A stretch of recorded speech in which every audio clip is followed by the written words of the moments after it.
A Werewolf Shifter Romance, written by Amelia Hart. Chapter 1. Shattered Reflections. The fluorescent lights above Maya's hospital bed buzzed with an incessant hum that seemed to vibrate through her skull. She'd been awake for 20 minutes now, staring at the white ceiling tiles and trying to remember why everything felt so wrong. The nurses had told her she'd been unconscious for 3 weeks after a car accident, but the explanation felt hollow, like an echo in an empty room. Her reflection in the bathroom mirror was a stranger's face. Copper brown hair fell past her shoulders, longer than she somehow expected. Green eyes stared back at her, searching for recognition that never came. A thin scar traced along her neck, disappearing beneath the hospital gown. The woman looking back could have been anyone. The only familiar thing was the dull ache in her chest, a constant pressure that made breathing feel like work. "Maya, are you awake, sweetheart?" The voice belonged to a man who appeared in the doorway like he'd stepped from a magazine cover. Golden hair caught the harsh hospital lighting, and amber eyes that should have been warm somehow left her cold. He was tall, probably 6 feet, with the kind of perfect features that made other people stare. Blake Sterling, her fiancé, according to everyone who'd visited. 26 years old, heir to something important that she couldn't quite grasp. "How are you feeling today?" Blake approached her bed with measured steps, his smile practiced and patient. "The doctors say you can come home soon." Home. The word should have brought comfort, but instead, it sent an inexplicable chill down her spine. "I still don't remember anything," she admitted, watching his face carefully. "Nothing about us, about our life together. They say I'm 23, but I feel like I'm missing 23 years of existence." Something flickered across his expression, too quick to identify. Relief, perhaps? "That's normal after trauma like yours," he said, settling into the visitor's chair like he belonged there. "Your memories will return gradually. The important thing is that you're alive and safe." Safe, another word that felt foreign on her tongue. She pulled the thin hospital blanket higher, suddenly aware of how exposed she felt under his steady gaze. "The nurses mentioned someone else visited me. Before you arrived, they said he was..." She searched for the exact words the elderly nurse had whispered. "Dangerous looking." Blake's jaw tightened almost imperceptibly. "Probably just hospital staff. You know how gossip spreads in small towns. People love to create drama where there isn't any." He reached for her hand, and she forced herself not to flinch away from his touch. His skin was warm, his grip firm, but nothing about it felt right. "I've been worried sick about you, Maya. These past 3 weeks have been the longest of my life." 3 weeks, she repeated, testing the timeline.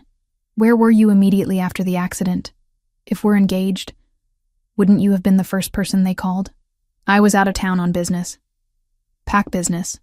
The explanation came too quickly, too smooth.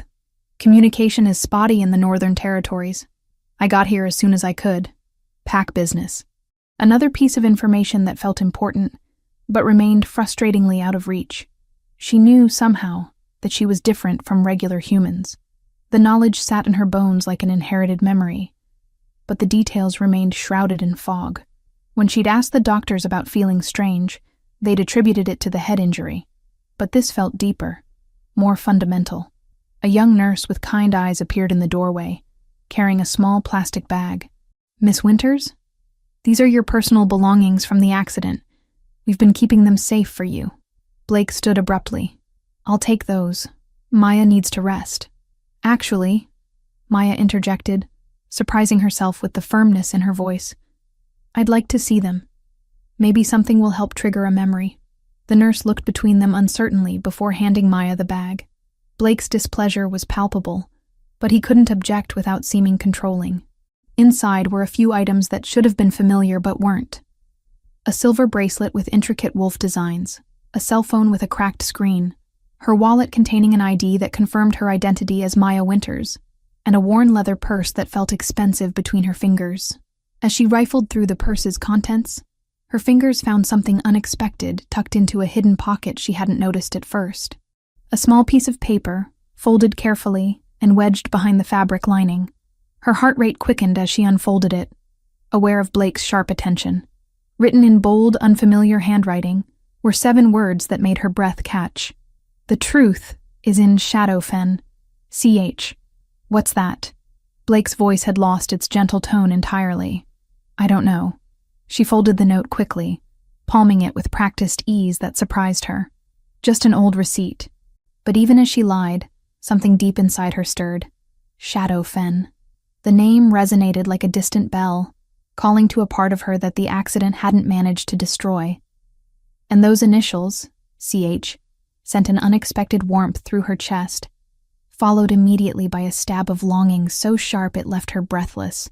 Somewhere in the back of her mind, she could almost hear a voice calling her name, low and rough and desperate. Blake was watching her intently, his amber eyes calculating. Your color's better today, he said, but his tone suggested he was thinking about something else entirely. I think it's time we got you home where you belong. The pack is eager to see you recovered, where she belonged. The pack. More pieces of a puzzle she couldn't solve. Maya nodded because it was expected, but the phrase felt like a cage closing around her. As Blake launched into plans for her homecoming, describing a life that sounded comfortable but sterile, she clutched the mysterious note in her palm, the paper warm against her skin. We'll take things slowly, Blake continued, his voice taking on that practiced patience again. The house has been prepared for your return. Everyone understands you need time to readjust. The pack physician thinks familiar surroundings will help restore your memories. But what if she didn't want those memories restored? What if the life Blake described, comfortable, predictable, safe, wasn't what she'd chosen before the accident? The note in her hand suggested she'd been seeking truth somewhere else. From someone else. Someone whose mere initials made her heart race with recognition her conscious mind couldn't access. That night, alone in her hospital bed with Blake finally gone, Maya dreamed of golden eyes filled with fury and disappointment. Not Blake's amber gaze, but something wilder, more primal. She woke with tears on her cheeks and the absolute certainty that somewhere out there, someone was missing her just as desperately as she was missing them. Someone whose name started with C and whose heart was somehow connected to hers across whatever distance or deception separated them. The truth is in Shadowfen, the note had said. Maybe it was time she found out what that truth was, no matter what Blake or anyone else tried to tell her about her life. The woman in the mirror might be a stranger, but the ache in her chest was real, and it was leading her somewhere Blake clearly didn't want her to go. Chapter 2. Gilded Cage. The drive to Moonridge territory took 2 hours through winding mountain roads that should have felt familiar, but didn't. Maya pressed her face to the passenger window, watching dense forests give way to manicured landscapes that screamed wealth and control. Blake drove with easy confidence, pointing out landmarks that meant nothing to her fractured memory. That's where we had our first official date, he said, gesturing toward an expensive restaurant nestled between towering pines. You wore that green dress I bought you. Said it brought out your eyes. Maya nodded politely, but the image felt foreign. Had she really been the type of woman who let men choose her clothing? Something about that notion sat wrong in her stomach, like swallowing glass. The Moonridge Pack territory emerged from the forest like a small city designed by someone with unlimited resources and questionable taste. Pristine streets lined with massive houses, perfectly maintained gardens, and an underlying sense of surveillance that made Maya's skin crawl. Everyone they passed stopped to stare, their expressions a mixture of curiosity and something that looked uncomfortably like pity. Blake's house, their house, he corrected when she made the distinction, was a monument to success and control. 3 stories of glass and stone that managed to look both impressive and soulless. The interior was worse. Expensive furniture arranged with museum precision, family photos that featured her smiling beside Blake in poses that looked more like political statements than moments of genuine affection. Welcome home, Blake said, his hand possessive at the small of her back.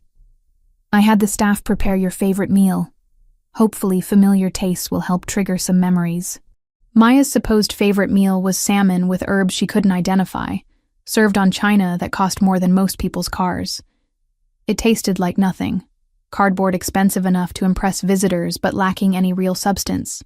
She pushed food around her plate, while Blake discussed pack business with easy familiarity, as if 3 weeks of her unconsciousness had been merely an inconvenience in his schedule.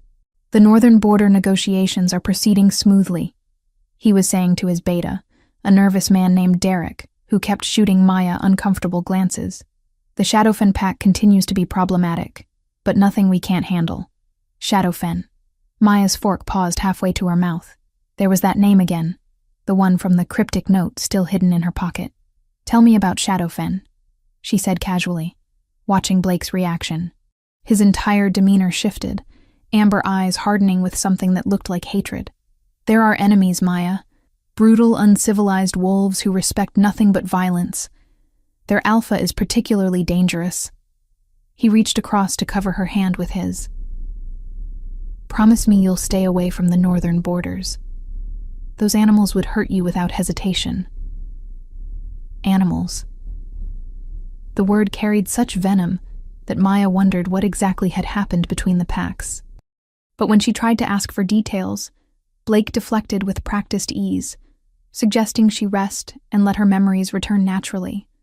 Her bedroom was a shrine to a life she couldn't remember. Clothes in her size filled a walk-in closet, all in colors and styles that felt wrong against her skin. The bed was enormous, clearly meant for two, but Blake retreated to a guest room with explanations about giving her space to heal. His consideration should have been touching, but instead, it felt like performance. That first night in Moonridge, Maya's dreams were violent and fragmented. She saw herself arguing with Blake, her voice raised in fury about something she couldn't quite grasp. She saw golden eyes again, but not Blake's. These were wilder, storm-colored, filled with desperate longing. She woke gasping, her heart racing with emotions that had no context. Days blurred into a routine of comfortable imprisonment. Blake was attentive without being overwhelming, bringing her flowers and organizing visits from pack members who claimed to be her friends. But their conversations felt rehearsed, as if everyone had agreed on a script that painted her pre-accident life in broad, uncomplicated strokes. Maya, the dutiful fiancée. Maya, the perfect pack daughter. Maya, who never caused trouble or asked difficult questions. The problem was her wolf. Blake explained that shifting trauma sometimes caused temporary disconnection from one's wolf spirit. But Maya could feel her other half buried deep inside, not damaged, but deliberately silent. It was like having a piece of herself locked away, tantalizingly out of reach. "Your wolf will return when you're ready," Blake assured her during one of their walks through the manicured pack grounds. Some things can't be forced. But Maya suspected her wolf wasn't returning because something, or someone, was keeping it suppressed. The suspicion grew stronger when she noticed how quickly Blake changed subjects whenever she mentioned feeling disconnected or asked about her life before their supposed relationship began. A week into her stay, Maya discovered the locked room on the second floor. She'd been exploring the house, trying to trigger memories, when she found a door that wouldn't open. When she asked Blake about it, his explanation was dismissive. "Just storage, old furniture, things we never use. Nothing interesting." But if it was just storage, why keep it locked? That night, Maya searched the house until she found spare keys in Blake's office. Her hands shook as she unlocked the forbidden door, pushing it open to reveal not storage but a fully furnished bedroom. Her bedroom, based on the personal items scattered around, books with her name written inside, clothes that actually felt like her style, photos that showed her laughing with people who weren't in any of the pictures downstairs. In one photo, she stood beside a campfire with a group of wolves in their human forms. Her smile was genuine, uninhibited, nothing like the careful expressions in Blake's official pictures. But what stopped her heart was the man standing slightly apart from the group. Tall, dark-haired, with storm-gray eyes that seemed to look directly at her through the photograph. Even in the picture, the connection between them was obvious. On the back of the photo, someone had written "Summer Solstice Celebration" in handwriting she recognized as her own. But the celebration didn't look like anything from Moonridge territory. The setting was wilder, more natural, and everyone looked relaxed in a way that seemed impossible under Blake's rigid leadership. The full moon arrived with Maya still trapped in questions without answers. That night, she stood on the balcony of their bedroom, letting moonlight wash over her skin and hoping it would wake her sleeping wolf. For a moment, She felt something stir. Not her wolf, but a connection that stretched beyond the confines of Moonridge territory. A howl rose from somewhere deep in the forest, wild and lonely, and heartbreakingly familiar. Maya's breath caught as her body responded without conscious thought, her chest expanding as if to answer. But before sound could emerge, Blake's hand closed over her mouth from behind. "Don't," he whispered against her ear, his voice strangely urgent. "That's not meant for you." But every instinct Maya possessed screamed that it was meant for her. The howl came again, closer this time, and she felt her heart try to leap from her chest toward whatever was calling. Blake's grip tightened, and she realized with growing alarm that his careful patience was just another form of control. "I think I should leave," she said the next morning, testing his reaction. "Maybe visit other territories, see if anything triggers memories." Blake's mask slipped completely. "Absolutely not. It's too dangerous for you out there, especially with your condition. You belong here, Maya, with your pack, with me. Belong." That word again, but now it sounded less like love and more like ownership. Maya smiled and nodded because she was learning to hide her thoughts. But inside, her resolve crystallized. Whatever truth lay in Shadowfen, whatever connection called to her from the forest, she was going to find it. Blake could lock away her room and control her daily routine, but he couldn't imprison the part of her that recognized deception when it wore the mask of protection. That night, she began planning her escape. Chapter 3. Into the Wild. Maya's escape came easier than expected, which should have been her first warning. Blake had left for pack business early that morning, kissing her forehead with the same possessive gentleness that made her skin crawl. Derek was stationed outside, supposedly for her protection, but his attention was focused on his phone rather than potential flight risks. She'd studied the territorial maps in Blake's office, memorizing the route to Shadowfen. The northern border lay 12 miles through dense forest, manageable for someone desperate enough to risk everything for answers. Maya slipped out through the kitchen, grateful for whatever instincts guided her steps silently across the manicured grounds and into the wild forest beyond. The moment she crossed into truly untamed territory, something inside her shifted. Her steps became surer, her senses sharper, as if the wilderness itself was welcoming her home. This felt right in a way that Moonridge's pristine comfort never had. Each mile deeper into the forest strengthened the pull she'd been fighting, drawing her north toward whatever truth waited in Shadowfen. The scent hit her first, pine and steel and something indefinably masculine that made her wolf stir for the first time since the hospital. Then came the sound of approaching footsteps, deliberate and unhurried. Maya froze behind a massive oak, heart hammering as a figure emerged from the morning shadows. He was tall, probably 6'2", with black hair that caught sunlight like polished obsidian. Tribal tattoos wound around his left arm, disappearing beneath a dark shirt that emphasized the breadth of his shoulders. But it was his eyes that stole her breath. Storm gray with flecks of blue, exactly like the man in her hidden photograph.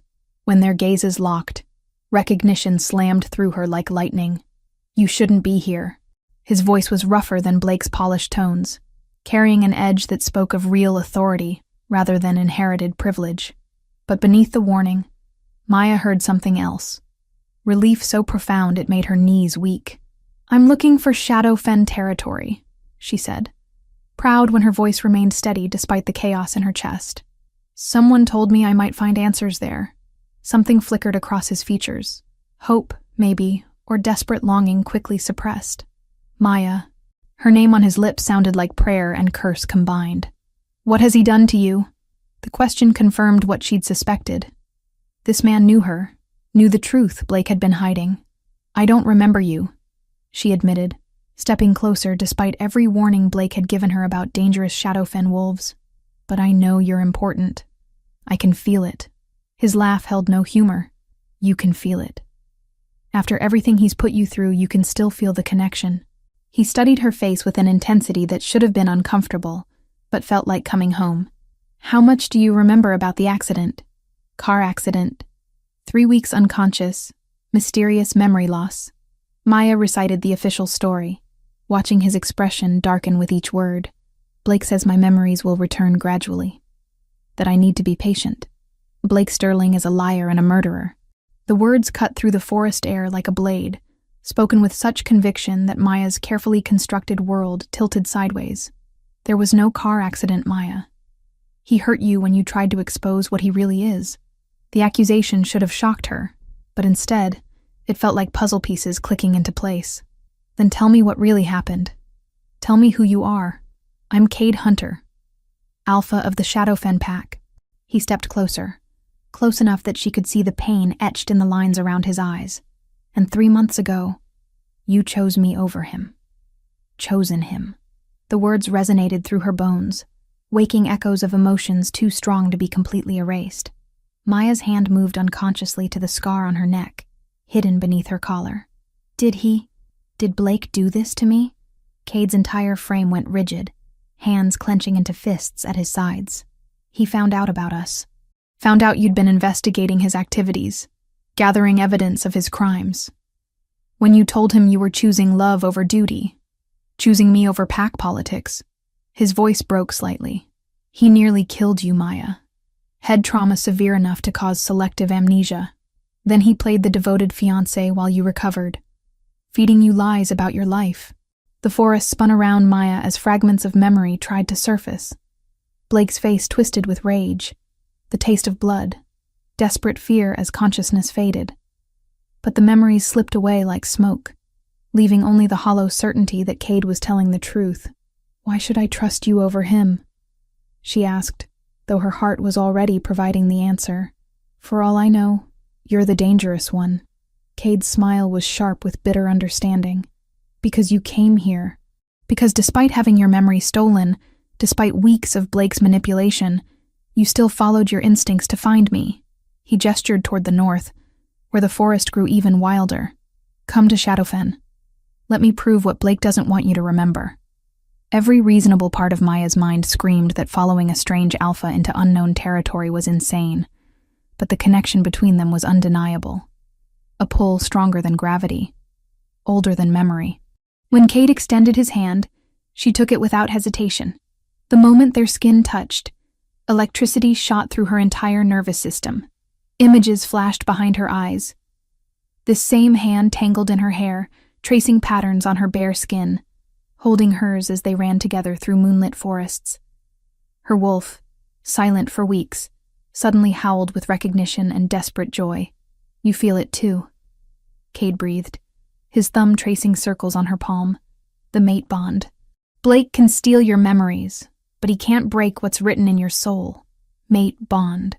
The term unlocked something fundamental in Maya's understanding. Not the political arrangement Blake had described, but something deeper, more primal. A connection that transcended conscious choice and conscious memory. They walked deeper into Shadowfen territory, Cade matching his longer stride to her pace. The landscape grew wilder with each mile, less manicured than Moonridge, but somehow more honest. Maya found herself relaxing for the first time since waking in the hospital, her body recognizing safety in a way her mind couldn't yet process. Tell me about us, she said, as they navigated a creek bed filled with smooth stones. How did we meet? When did I choose you? Cade's expression softened with memory. You came to negotiate a border dispute. Blake sent you because he thought a woman would seem less threatening. You were fierce, brilliant, completely unimpressed by pack politics. He helped her over a fallen log, his touch lingering. I knew within an hour that you were my mate. It took you longer to accept it. Because of Blake. Because you'd been promised to him since childhood. Because leaving him meant leaving everything you'd ever known. His voice grew rougher. I never asked you to choose, Maya. You made that decision yourself. When you realized Blake was using fear and control to maintain power. When you discovered what he'd done to secure his position. What he'd done. Maya filed that information away, sensing it was crucial to understanding the larger picture. But right now, all that mattered was the warmth spreading through her chest as Cade spoke about their relationship. Not ownership disguised as love, but partnership between equals. Shadowfen territory proper began at a natural stone archway carved by centuries of wind and water. The moment Maya passed through it, her wolf surged to full awareness for the first time since the hospital. Not just awake, but jubilant. recognizing home in a way that made tears spring to her eyes. "Welcome back," Cade said softly. And Maya realized he wasn't just talking about the territory. He was welcoming back the woman she'd been before Blake stole her memories. The person who'd been brave enough to choose love over obligation.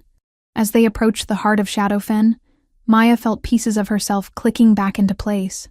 Not memories exactly, but instincts and preferences that felt authentically her own. This place, this man, this connection that blazed between them despite every obstacle Blake had placed in their path. She still didn't remember their history, but she was beginning to remember who she really was. And that woman would never have been content as Blake Sterling's perfect, obedient mate. "How do I get my memories back?" she asked, as Shadowfen's main settlement came into view. Smaller than Moonridge, but infinitely more welcoming. "Time," Cade said. "Truth, and being around the people and places that knew the real you." His hand found hers again, solid and reassuring. "But Maya, even if your memories never fully return, know this. The woman I fell in love with is still here. I can see her in your eyes, in the way you escaped Blake's golden cage to find answers. Memory or no memory, you're still the bravest person I know." As they walked into Shadowfen together, Maya felt something she hadn't experienced since waking up. Hope. Real hope. Not the manufactured comfort Blake offered, but the possibility of reclaiming a life worth remembering. Chapter 4. Fragments of Truth. Living in Shadowfen was like discovering she could breathe properly for the first time in weeks. Cade had given Maya a cabin on the edge of the settlement, close enough for protection, far enough to avoid pressure. The space felt immediately familiar in ways Blake's pristine house never had. Worn leather furniture that invited actual use, books scattered on surfaces, windows that opened to let in forest sounds instead of manufactured silence. "This was yours," Cade explained, watching her trail fingers over a wooden desk scarred with use. "You started staying here 3 months ago when..." He paused, choosing his words carefully. "When things with Blake became unbearable." Maya opened the desk drawers, finding notebooks filled with her own handwriting. The entries were coded, careful, but even without context, she could see they documented something important. Dates, locations, meetings between Blake and people whose names meant nothing to her damaged memory, but felt significant anyway. "What was I investigating?" she asked, holding up a notebook where she'd apparently drawn connections between various pack leaders and suspicious financial transactions. Blake's consolidation of power. He wasn't content ruling just Moonridge. Cade settled into a chair across from her, giving her space to process. For the past 2 years, he's been systematically forcing smaller packs into submission through blackmail, economic pressure, and when necessary, violence. You discovered his methods when you were sent to negotiate with packs that had suddenly become cooperative after resisting Moonridge influence for decades. The information should have shocked her, but Maya found herself nodding as if confirming suspicions she'd carried without conscious awareness. The nervous way people looked at me in Moonridge. They weren't concerned about my memory loss. They were afraid. Your father was Derek's predecessor as Blake's beta. A good man who started asking inconvenient questions about Blake's business practices. Cade's voice grew gentler. He died in what Blake called a training accident 6 months before you and I met. The words hit Maya like physical blows. Her father, dead because he'd threatened Blake's plans. Suddenly, the locked room in Blake's house made perfect sense. He'd been slowly erasing evidence of who she'd been before their supposed relationship, creating a sanitized version of her life that supported his narrative. "Show me," she said quietly. "Show me everything." Over the next several days, Cade became her guide through a past Blake had tried to steal. He took her to places she'd apparently loved. A waterfall where they'd spent hours talking. A meadow where she'd practiced combat training with Shadowfen fighters. The archive building where she'd researched pack histories and territorial laws. Each location triggered flashes of recognition, fragments too brief to be called memories, but substantial enough to feel real. Maya standing in the waterfall spray, laughing at something Cade had said. Maya throwing a Shadowfen warrior twice her size during sparring practice. Maya bent over ancient texts, building the case that would eventually expose Blake's crimes. "You were brilliant," Cade said, as they stood in the archive where dust motes danced through afternoon sunlight. "Not just intelligent, but strategically minded. You understood that Blake's greatest weakness was his need to appear legitimate. Everything he did, he documented to justify later if questioned. You turned his own arrogance against him. Maya traced her fingers over research tables where she'd apparently spent countless hours. But he found out before I could use the evidence. He found out about us first. Cade's voice carried old pain. Blake had you followed when you started spending time here. Confronted you with photos of us together. Demanded you choose between exposing him and protecting me. What did I choose? Though Maya suspected she already knew the answer. Both. Cade's smile was proud and heartbroken. You told him you were leaving Moonridge regardless, that you'd already made copies of your evidence and hidden them where he couldn't reach. Then you announced that you were choosing me as your mate. The scene played out in Maya's imagination with startling clarity, herself standing defiant before Blake's fury, refusing to be intimidated or controlled. For a moment, she could almost remember the feeling of that choice, the terrifying freedom of finally acting on her own desires instead of pack expectations. He hurt me that night, she said. Not quite a question. Cade nodded grimly. Beat you unconscious, then staged the car accident to explain your injuries. Probably hoped the head trauma would be permanent, that you'd never remember what you'd discovered, or the choice you'd made. His hands clenched with barely contained rage. I found you 12 hours later, more dead than alive, and brought you to the human hospital where they could treat injuries that severe. You visited every day until Blake arrived. Another piece clicking into place from her conversation with the nurse. I couldn't risk staying once he showed up. Blake would have killed you rather than let you return to me. Cade's voice roughened with emotion. Watching him play the devoted fiancé while you looked at me like a stranger was the hardest thing I've ever endured. Maya studied his face, seeing genuine anguish beneath his controlled exterior. This wasn't manipulation or performance. Cade was showing her a heart broken by loss and desperate hope in equal measure. Whatever Blake had told her about dangerous Shadow Fen wolves, this man would die before harming her. That evening, as Maya sorted through more of her belongings in the cabin, she found a hidden compartment behind a bookshelf. Inside was a collection of items that felt like treasures from a life she'd lost. Letters from her father, warning her to be careful around Blake, photographs of herself with Shadow Fen pack members who'd clearly accepted her as family, and a small digital recorder. Her hands shook as she pressed play. If someone is listening to this, it means Blake has either killed me or found a way to make me disappear. Her own voice, strong and determined, filled the cabin. Everything I've documented about his activities is accurate. Financial records are hidden in the Shadow Fen archives under Territorial Law Code Section 7. Photos and correspondence are with Cade Hunter, who has sworn to protect them regardless of what happens to me. The recording continued with specific details about Blake's consolidation of power. Packs forced into submission, leaders who disappeared after refusing cooperation, financial arrangements that amounted to protection rackets. Maya listened to her past self methodically building a case that could destroy Blake's reputation and authority. I want it on record that I'm making this choice freely, past Maya continued. Blake Sterling has never been my chosen mate. The arrangement between our families was political. Agreed to, when I was too young to object. I choose Cade Hunter as my true mate, and I choose to stand with Shadow Fen against Moonridge tyranny. Whatever Blake does in retaliation, I accept the consequences. The recording ended with coordinates for additional evidence caches and a message that made present Maya's eyes fill with tears. To whoever I become after this, you are stronger than Blake Sterling believes. You always have been. Find Cade. Find the truth. Fight back. Cade appeared in the doorway as if summoned by her emotional state. You found it. I remember recording this, Maya whispered, the memory crystalline and perfect. Not everything, but this moment. I was terrified but determined. She looked up at him, seeing her past self's choice reflected in his storm-gray eyes. I really did choose you. You did. He approached slowly, giving her space to retreat if needed. Not because of mate bonds or destiny, but because you saw who I really was and decided you wanted to build something real together.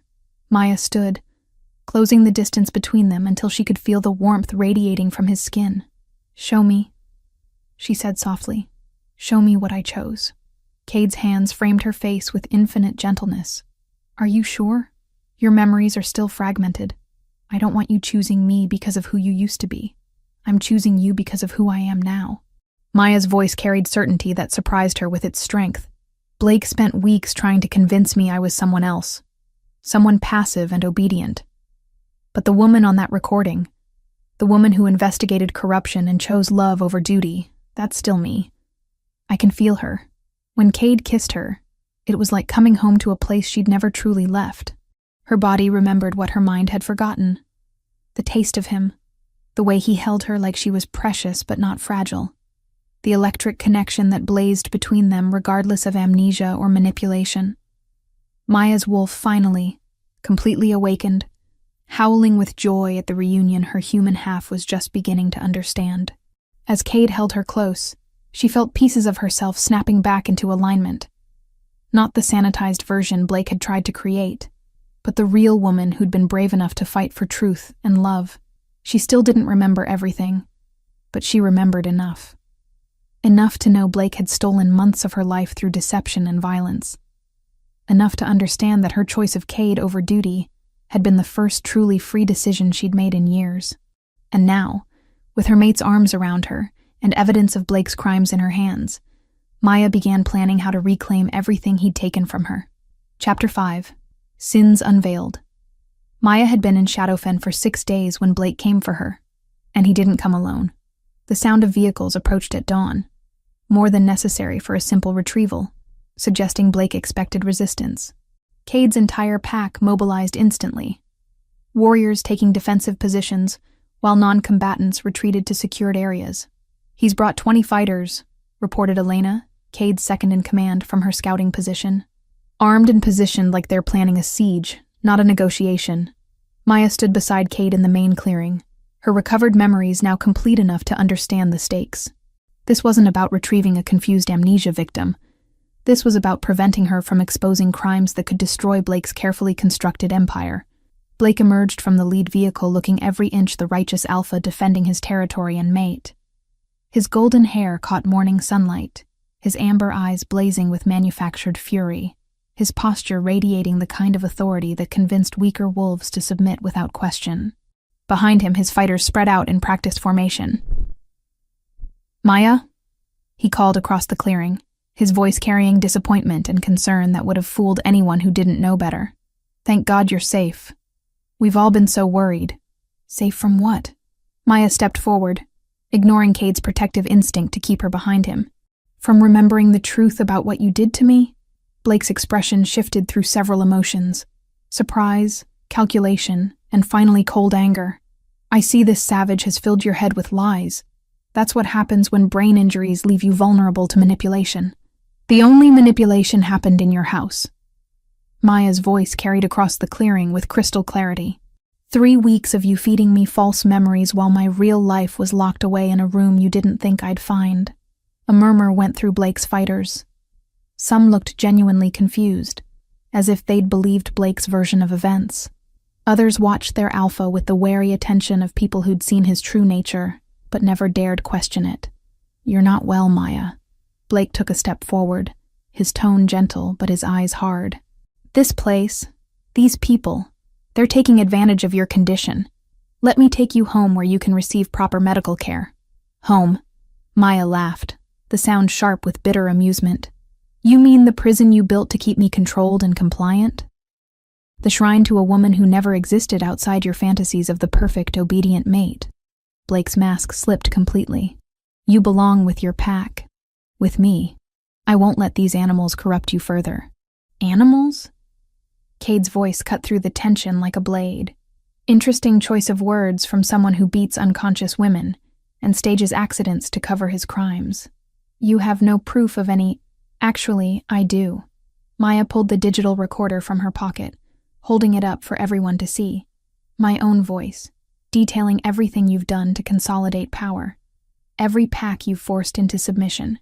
Every leader who mysteriously died or disappeared after refusing your demands. Blake's entire force shifted uneasily. Maya could see the moment several of his fighters began questioning what they'd been told about this retrieval mission. You're talking about forged evidence, Blake said desperately. Everyone knows digital recordings can be manipulated. Then let's discuss the physical evidence. Maya's voice grew stronger with each word. Financial records showing payments to assassins after pack leaders refused your terms. Correspondence proving you arranged my father's death because he discovered your activities. Photographs of you meeting with criminals who specialize in making problems disappear. The clearing fell silent, except for the whisper of wind through pine trees. Blake's fighters were openly staring at their alpha now, seeing him not as righteous leader but as the man Maya was describing. Manipulative, violent, drunk on power. Even if any of that were true, Blake said, his voice dropping to something dangerous and desperate. You think anyone would believe a woman who can't remember her own name? A damaged mind makes unreliable witness. But I remember now. Maya stepped closer, close enough to see the panic starting to crack Blake's controlled facade. I remember you finding the evidence I'd gathered. I remember you screaming that I was ungrateful, that you'd given me everything. And this was how I repaid you. I remember you saying you'd rather see me dead than with him. She gestured toward Cade without taking her eyes off Blake. I remember you hitting me so hard I saw stars, then continuing to beat me while I was down. I remember thinking I was going to die, and that you'd probably tell everyone it was a training accident, just like you did with my father. Blake's fighters were backing away from him now, several reaching for weapons but unsure who they should be pointing them at. The carefully constructed loyalty Blake had built through fear and manipulation was crumbling as Maya spoke. You want to know what I remember most clearly? Maya's voice carried deadly quiet across the clearing. I remember choosing Cade over you, not because of mate bonds or pack politics, but because when I looked at him, I saw partnership instead of ownership. I saw someone who valued my strength instead of trying to break it. You lying... Blake lunged forward, his control finally snapping completely. He never reached her. Cade intercepted the attack with fluid grace, catching Blake's arm and using his own momentum to send him sprawling. But Blake recovered quickly, shifting into his wolf form with the speed of desperation. His wolf was impressive, golden fur that matched his hair, powerful frame built for dominance. But as he charged toward Maya with murderous intent, something extraordinary happened. His own fighters, the men who'd followed him for years, stepped between him and his target. Stand down, Derek called out, his voice shaking but determined. This isn't what we signed up for, Blake. If what she's saying is true...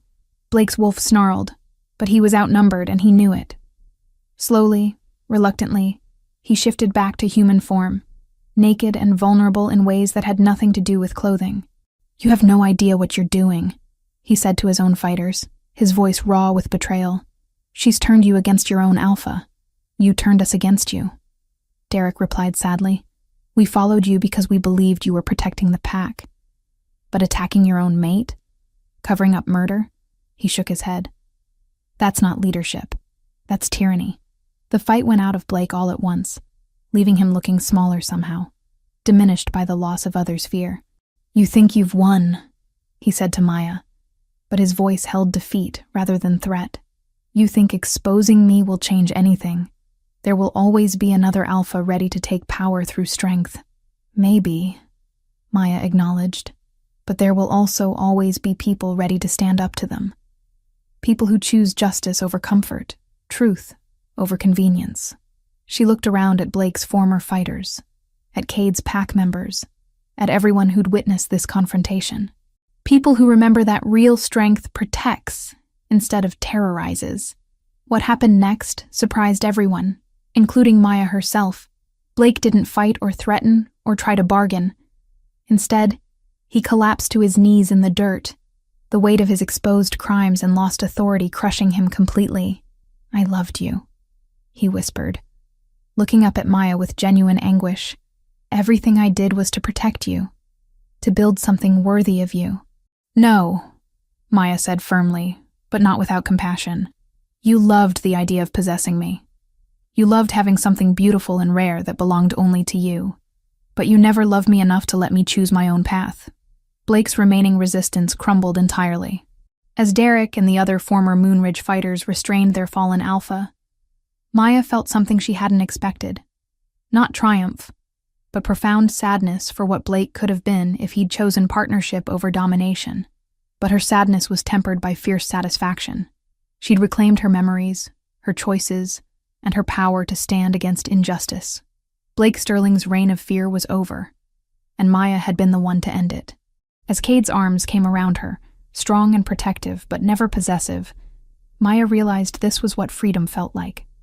Not the absence of connection, but the presence of connection freely chosen and mutually respected. The war between their packs was over before it truly began, ended not by violence, but by truth. And Maya had never felt more like herself than she did in that moment, standing strong beside the mate she'd chosen and the pack that had welcomed her home. Chapter 6. Blood and Reckoning. Blake's surrender should have ended everything, but Maya had underestimated his capacity for desperate revenge. 3 days after his public humiliation, he escaped Derek's custody during transport to the Interpack Council for formal judgment. The news reached Shadowfen at dawn, carried by a breathless messenger who'd ridden through the night. He took 6 fighters with him, the messenger reported between gasps for air. The ones still loyal despite everything. Derek says they're armed and dangerous, and Blake was screaming about making everyone pay for their betrayal. Maya felt ice settle in her stomach. A Blake with nothing left to lose was infinitely more dangerous than one trying to maintain his reputation. "He'll come here," she told Cade as they gathered in the pack's council chamber. This is where it started for him, where he lost control of the narrative. "Let him come." Cade's voice was granite hard. "We're ready." But Maya shook her head. "You don't understand. Blake doesn't just want me back anymore. He wants to destroy everything I chose over him. That means Shadowfen. That means you. That means anyone who helped expose his crimes." Her prediction proved accurate within hours. Blake's first strike came at the settlement's outer perimeter, a coordinated attack on 3 guard posts simultaneously. The assault was brutal and efficient, designed not just to breach defenses but to send a message about Blake's new willingness to shed blood. "He's changed tactics," Elena reported grimly, her arm bandaged from the initial skirmish. "This isn't about retrieving Maya anymore. He's trying to provoke a full territorial war." The revelation came with Blake's next move, attacking pack families in outlying cabins, targeting children and elderly members who couldn't defend themselves. It was a calculated escalation designed to force Cade into either submission or retaliation that would justify Blake's actions to other pack leaders. He's trying to frame this as righteous war, Maya realized as they received reports of the attacks. If he can make it look like Shadowfen started the violence, other packs might support him despite everything we've exposed. Cade's jaw clenched with barely controlled fury. Then we end this before he can hurt anyone else. But ending it proved more complex than anticipated. Blake had chosen his remaining fighters carefully, wolves who'd benefited from his corrupt system, and had everything to lose from his downfall. They fought with the desperation of people who knew defeat meant exile or execution. The decisive confrontation came at sunset, when Blake launched a direct assault on Shadowfen's main settlement. Maya stood on the council building's steps, watching enemy fighters emerge from the forest like vengeful shadows. Blake himself led the charge, his golden hair wild, his amber eyes blazing with manic determination. "Maya Sterling," his voice carried across the clearing, using the surname she'd never legally taken. "Come home willingly, and I'll spare these savages. Continue this rebellion, and I'll burn Shadowfen to ash around you." "My name is Maya Winters," she called back, her voice ringing with absolute conviction. "I was never yours to claim, and I never will be." Blake's response was to shift into his wolf form and charge directly at her, abandoning all pretense of civilized combat. But Maya was ready for him this time. She'd spent the past week training with Shadowfen's warriors, relearning combat skills that muscle memory had preserved even when her mind forgot. Her own shift was fluid, natural, her red-brown wolf meeting Blake's golden charge head-on. They collided in the center of the clearing with bone-jarring force, rolling and snapping as the battle raged around them. Blake was larger and physically stronger, but Maya fought with the fury of someone who'd been systematically betrayed and manipulated. Every bite, every claw strike, carried the weight of stolen memories and violated trust. When Blake tried to pin her, She twisted away and went for his throat with surgical precision. The fight might have continued indefinitely, if not for Blake's fatal error. In his rage and desperation, he made a choice that shocked even his most loyal followers. He deliberately targeted Elena's young daughter, who'd been helping evacuate civilians from the battle zone. The child's terrified scream cut through the chaos like a blade. Maya saw Blake's wolf changing direction, abandoning their personal combat to hunt something small and helpless. Her own wolf responded with protective fury that transcended rational thought. Maya intercepted Blake's charge, taking claws meant for a child across her own ribs. The pain was immediate and severe, but it fueled rather than hindered her response. She locked her jaws around Blake's throat and held on despite his frantic attempts to dislodge her. Stop. The word came from Derek, who'd arrived with reinforcements from the main Moonridge settlement. But he wasn't talking to Maya. He was talking to his own fighters, Blake's remaining loyal followers who'd frozen at the sight of their alpha trying to murder a child. This isn't war, Derek continued, his voice carrying across the battlefield. This is madness. Look at what he's become.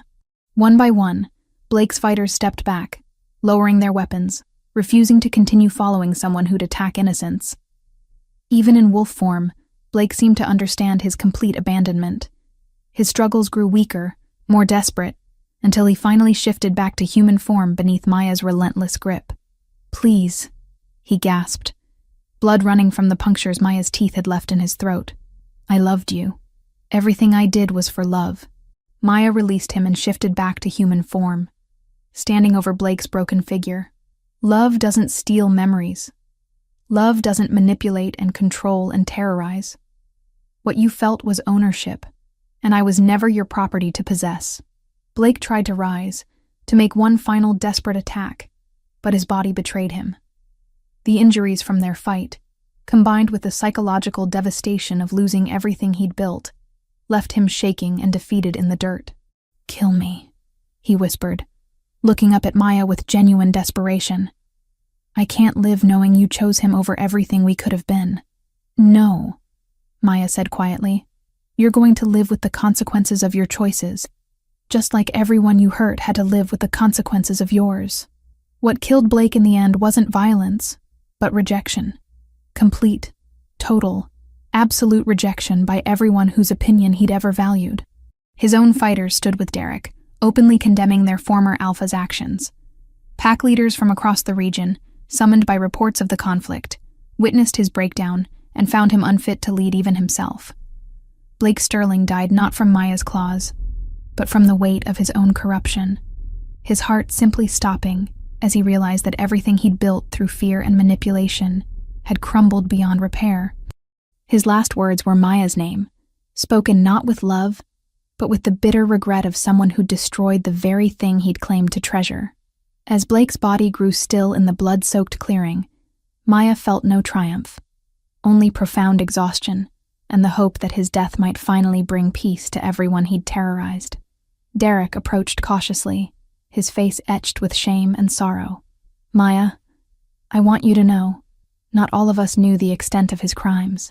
When we followed him, we thought we were serving the pack's interests. I know, Maya replied, understanding that Derek and others like him had been victims too, manipulated by Blake's charisma and false righteousness. The question now is what we do next. Around them, wolves from both packs stood together, no longer enemies but survivors of the same corrupt system. Blake's reign of terror was over, but the work of rebuilding would take much longer than the few minutes it had taken to end his life. Maya looked at Cade, saw her own determination reflected in his storm-gray eyes, and knew they would face that rebuilding together, not as alpha and subjugated mate, but as equal partners choosing to create something better from the ashes of Blake's empire. The war was over. Now came the harder task of building peace. Chapter 7. Sacred Bonds. The full moon rising over Shadowfen territory cast silver light across the gathered packs, illuminating faces that had been enemies just weeks before. Maya stood at the edge of the ceremonial clearing, watching wolves from Moonridge and Shadowfen work together to prepare for the joining ritual that would unite their territories under shared leadership.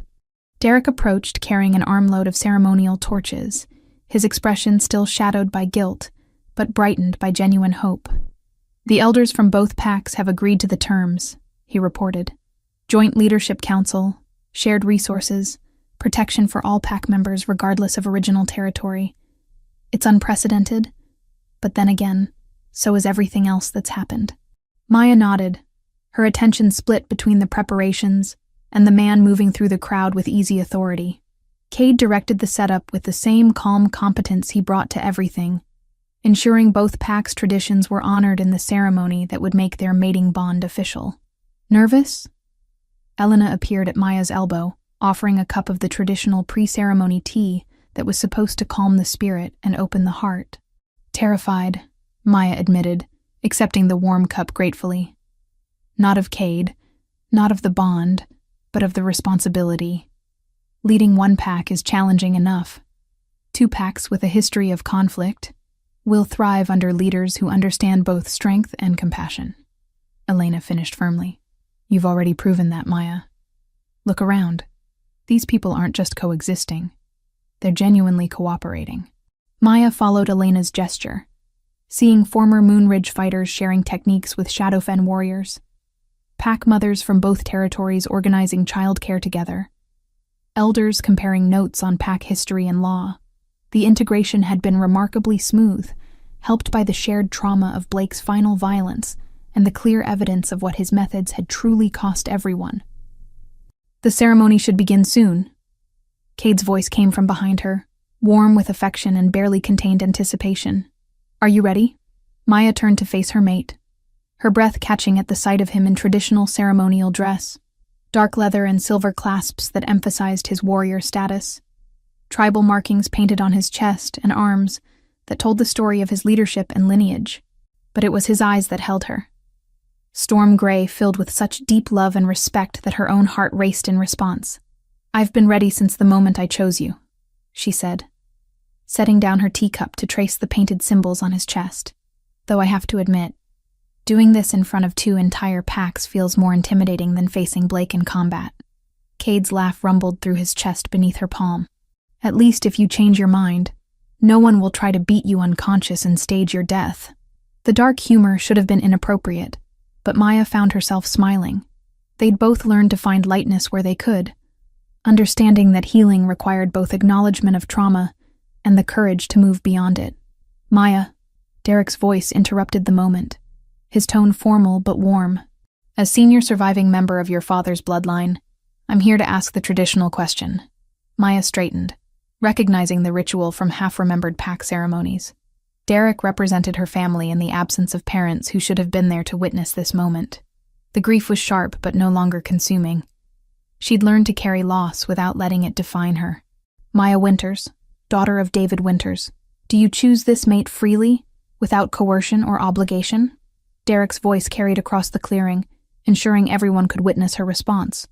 "I do," Maya replied clearly. "I choose Cade Hunter as my mate, my partner, my equal. I choose to bind my life to his, my pack to his, my future to whatever we build together." A murmur of approval rose from both packs. The formal declarations continued as the moon reached its zenith, traditional words that took on new meaning when spoken between equals rather than enforced through political arrangement. When Cade spoke his own vows, his voice rough with emotion, Maya felt their mate bond strengthen and deepen in ways that transcended the supernatural connection they'd already shared. This wasn't just about recognizing what existed. It was about choosing to nurture and protect what they were building together. "The marking," the ceremony elder announced, producing the silver blade that would be used to create the permanent scars that would mark them as mated pair. Maya extended her wrist without hesitation, watching Cade do the same. The blade was sharp, the cuts precise and shallow, enough to leave scars but not enough to cause serious harm. As their blood mingled, dropped onto the sacred ground of the clearing, Maya felt something fundamental shift in her understanding of herself. She was no longer Maya Winters, daughter of a murdered beta, survivor of Blake's manipulation. She was Maya Winters Hunter, co-leader of a united territory, partner to a mate who valued her strength, protector of wolves who'd chosen to follow her vision of leadership through service rather than domination. The transformation that followed was unlike any shift Maya had experienced. Her wolf emerged not in response to anger or fear, but from pure joy and completion. Beside her, Cade's own transformation mirrored hers, their wolves running together through the moonlit forest with the pack streaming behind them like a living celebration. When they returned to human form hours later, alone in the cabin that had become truly theirs, Maya felt pieces of herself she hadn't even known were missing click into place. The woman she'd been before Blake's manipulation. The woman she'd become through surviving his abuse. And the woman she was choosing to be moving forward. All integrated into someone stronger and more complete than she'd ever imagined possible. "Any regrets?" Cade asked softly, pulling her close against his chest as they lay tangled in blankets that smelled of pine and ceremony smoke. "Only that it took losing my memory to find myself," Maya replied, tracing the fresh scar on his wrist that matched her own. "Though maybe that's how it had to happen. Maybe I needed to be stripped down to nothing to really understand who I wanted to become." Cade's arms tightened around her. "You were always strong, Maya. Blake's manipulation couldn't change that. It could only hide it for a while. We're going to have challenges ahead," Maya said, thinking about the practical realities of governing a united territory, managing resources, dealing with other pack leaders who might see their success as a threat to traditional power structures. "We'll face them together," Cade promised. "Equal partners in everything." Maya smiled against his shoulder, feeling their mate bond pulse with shared contentment and determination. Tomorrow would bring the complex work of leadership, the ongoing process of healing their people and building something sustainable from the wreckage Blake had left behind. But tonight was theirs. A celebration of choosing love over fear, partnership over possession, hope over the darkness that had tried to consume them both. As Maya drifted toward sleep in her mate's arms, surrounded by the sounds of their united pack settling in for the night, she felt truly safe for the first time since waking up in that hospital bed. Blake Sterling had tried to steal her identity, her memories, her choices. Instead, he'd inadvertently freed her to become someone stronger than she'd ever imagined. The woman who'd been afraid to challenge pack traditions was gone, replaced by a leader who understood that real strength came from lifting others up rather than tearing them down. Maya Winters Hunter fell asleep, planning the future she and Cade would build together, confident that whatever challenges awaited, they would meet them as equals, partners, and mates who'd chosen each other despite every obstacle placed in their path. Chapter 8. New Horizons. 6 months after the mating ceremony that united Shadowfen and Moonridge, Maya stood in the council chamber they'd built at the boundary between territories, watching young wolves practice combat techniques that emphasized defense and de-escalation over domination.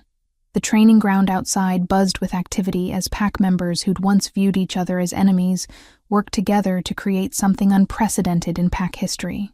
"The Riverside Pack delegation has confirmed their visit next week," Elena reported, setting down a stack of correspondence that represented just a fraction of the interest their united territory had generated. "They want to discuss adopting our governance model for their own leadership succession crisis." Maya nodded, unsurprised. Word had spread quickly through the supernatural community about Shadowfen Moonridge's success with joint leadership and democratic councils. Other packs facing internal power struggles or external threats were beginning to see cooperation as preferable to traditional territorial conflicts. "Any response from the Western Council about our proposal for interpack mediation services?" Maya asked, reviewing the agenda for their afternoon leadership meeting. "Cautiously positive." Elena smiled. "They're concerned about precedent. But they can't argue with our results. Crime down 60%. Resource sharing, eliminating food insecurity, collaborative training, producing stronger fighters who actually know how to work together. The transformation had been remarkable, though not without challenges. Integrating two pack cultures required constant negotiation, compromise, and patience. But Maya had discovered she thrived on the complex problem-solving that leadership demanded, particularly when she had Cade as an equal partner, rather than having to navigate the traditional hierarchy where alpha decisions were rarely questioned. "Maya?" Derek appeared in the doorway, his expression carefully neutral, in the way that meant he had news she probably wouldn't love. "There's someone here to see you. Says it's personal." Maya's blood chilled momentarily. Too many months of Blake's threats had left her with reflexive anxiety about unexpected visitors. But Derek's calm demeanor suggested this wasn't a crisis, and their territory's security was too tight now for genuine threats to reach the council chamber undetected. The visitor waiting in the reception area was a woman Maya didn't recognize. Middle-aged, professionally dressed, with the kind of carefully composed expression that suggested difficult conversations ahead. Maya Winters-Hunter? I'm Dr. Sarah Chen from the Regional Medical Board. I've been investigating the circumstances of your hospitalization 6 months ago. Maya felt Cade's presence before she heard his footsteps, their mate bond alerting her to his approach. His hand settled warmly at the small of her back, offering support without overwhelming the conversation. What kind of investigation? Maya asked carefully. The medical inconsistencies in your case raised flags during a routine audit.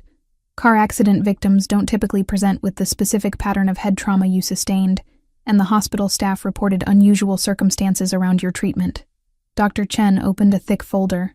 We've been building a case against Blake Sterling for medical fraud and attempted murder. Blake is dead, Cade said quietly. I'm aware, but there are others involved in covering up what he did to you, and victims of similar crimes who deserve justice. Dr. Chen looked directly at Maya. Your testimony could help other women who've survived intimate partner violence in pack settings. The supernatural community has been protecting abusers for too long, by treating pack justice as separate from legal accountability. Maya exchanged glances with Cade, seeing her own thoughts reflected in his eyes. This was bigger than their personal story. This was about changing systems that allowed people like Blake to operate with impunity. What would that involve? Maya asked. The conversation that followed lasted 2 hours, covering legal procedures, protection protocols, and the broader implications of bringing pack leadership accountability into the human legal system. It was groundbreaking work that could change how supernatural communities handled domestic violence and abuse of power. I'll do it, Maya decided, surprising herself with how certain she felt. Not for revenge, but because other women shouldn't have to lose their memories and nearly their lives before anyone takes action against their abusers. After Dr. Chen left, Maya and Cade walked together to their favorite spot overlooking the United Territory. The view from the ridge showed the bustling integration of two communities that had become something entirely new. Children playing together regardless of which pack they'd been born into. Adults collaborating on projects that benefited everyone. Elders sharing stories that wove their separate histories into a common narrative. Are you sure about testifying? Cade asked, as they settled on the sun-warmed rocks that had become their thinking place. Completely, Maya replied, her hand unconsciously moving to rest on her stomach where new life was growing. A secret she'd discovered just that morning, and hadn't yet found the words to share. I want our children to grow up in a world where abuse of power has real consequences, where strong women aren't seen as threats to be broken. Cade went very still beside her. Our children? Maya smiled, love and anticipation and slight terror mixing in her chest. I'm pregnant, Cade. About 2 months along, according to the pack healer. His response was to lift her off the ground and spin her around, his joy infectious and overwhelming. When he set her down, his hands immediately moved to frame her face, his thumbs tracing the curve of her cheekbones with infinite tenderness. Are you happy? She asked, suddenly uncertain despite his obvious delight. Happy doesn't begin to cover it, Cade said, his voice rough with emotion. Terrified, amazed, grateful, protective, but yes, incredibly happy. They sat together as the sun moved across the sky, talking about the future they were building for their unborn child and the pack family that would help raise them. Maya found herself thinking about the woman she'd been when she woke up in that hospital. Lost, manipulated, stripped of her identity and autonomy. Do you ever wonder who you would have become if Blake hadn't hurt you? Cade asked, as if reading her thoughts. Maya considered the question seriously. I think I would have been smaller, she said finally. Not physically, but in terms of what I believed I could accomplish. Blake's manipulation was terrible, but surviving it taught me that I'm stronger than I ever imagined. Losing my memory forced me to choose who I wanted to be instead of accepting who others told me I was. No regrets about the path that brought us here? None, Maya said firmly. I wouldn't choose trauma for anyone, but I won't waste the strength I gained from surviving it. If my testimony helps other women find their own strength, then something good will have come from Blake's cruelty. As evening approached, they made their way back to the territory where pack members were gathering for the weekly community meal that had become tradition. Maya watched Cade interact with wolves from both original packs, seeing how naturally he'd adapted to collaborative leadership after years of making decisions alone. "Maya!" a young voice called out, as Rebecca, Elena's daughter, raced toward them with the boundless energy of an 8-year-old wolf. "Will you tell us the story about the brave alpha who learned to share?" Maya laughed, remembering the children's story she'd created about pack cooperation. "After dinner, little wolf. But only if you help serve the elders first." "Deal!" Rebecca scampered off to organize her age mates for their assigned duties. Cade's arm settled around Maya's shoulders as they watched the organized chaos of pack life unfold around them. "She's going to be a handful when her wolf emerges," he observed with amusement. "Good," Maya said firmly. "I want all our young wolves to be handfuls. I want them to question authority, challenge unfairness, and never accept that things have to stay the way they've always been." "Speaking of handfuls," Cade murmured against her ear, "what kind of parent do you think our child will drive us to become?" Maya smiled, imagining a small wolf with Cade's eyes and her own stubborn determination. The kind who lead by example instead of fear. The kind who teach strength through service, not domination. The kind who make sure our child knows they're loved for who they are, not who we need them to be. As they joined their pack family for the evening meal, Maya reflected on the journey that had brought her to this moment. 6 months ago, she'd been a broken woman with stolen memories, trapped in a life that wasn't really hers. Tonight, she was a leader, a mate, an expectant mother, and a survivor who'd transformed trauma into purpose. The woman who'd woken up in that hospital bed had been searching for her identity in fragments of the past. The woman sitting here now knew that identity wasn't something to be recovered. It was something to be consciously created, day by day, choice by choice, relationship by relationship. Maya Winters Hunter had found her way home, not by remembering who she used to be, but by choosing who she wanted to become. And as she looked around at the life she and Cade had built together, she knew the best parts of their story were still being written. The future stretched ahead of them, full of challenges and possibilities, written not in destiny or tradition, but in the daily choice to love authentically, lead with integrity, and build something better for the generations that would follow. Maya had never been more ready to meet whatever came next.